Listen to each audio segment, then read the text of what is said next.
കല്യാണം കഴിഞ്ഞാൽ എന്താ നമുക്കിങ്ങനെ ഫ്രീ ബേഡായി നടക്കണം. തോന്നുമ്പോ വരാം, തോന്നുമ്പോ പോവാം, ആരോടൊന്നും പറയണ്ടാന്നേ.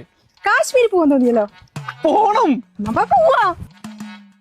കൊറേ ട്രിപ്പ് പോയിട്ട് നമുക്കൊന്ന് വയനാട് പോയാലോ? ദൂരെയാണ്, കുഞ്ഞിനാണെങ്കിൽ തണുപ്പും പറ്റൂല. അപ്പൊ തണുപ്പിനിടാൻ ഡ്രസ്സ് എടുക്കണം, സെർലക്സ് വാങ്ങണം, കുപ്പിപ്പാൽ കൊടുക്കണം, കുപ്പി, സ്നെഗ്ഗി, ചൂടുവെള്ളം, ഒരു ഡോക്ടറെ തന്നെ നമ്മൾ ഒപ്പം കൊണ്ടുപോണ്ടി വരും. എന്നാ പിന്നെ വേണ്ടായിരുന്നു. ചിറ്റേട്ടാ, നാളെ നേരത്തെ നീക്കണം. ഒരു 11 മണിക്ക് അലാറം വെച്ചു. അത്ര നേരത്തൊക്കെ എണീക്കേണ്ട ആവശ്യമുണ്ടോ? നമുക്കൊരു 12 മണിക്ക് എണീറ്റാ പോരെ?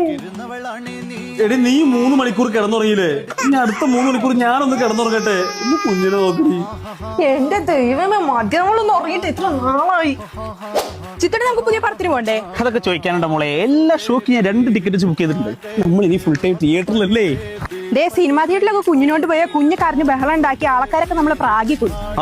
ഫസ്റ്റ് ഹാഫ് ഞാൻ കയറി സിനിമ കാണാം, നീ കുഞ്ഞിനെ കൊണ്ട് പുറത്തിരിക്കും. സെക്കൻഡ് ഹാഫ് ഞാൻ കയറി സിനിമ കാണാം, നീ കുഞ്ഞിനെ കൊണ്ട് പുറത്തിരിക്കും.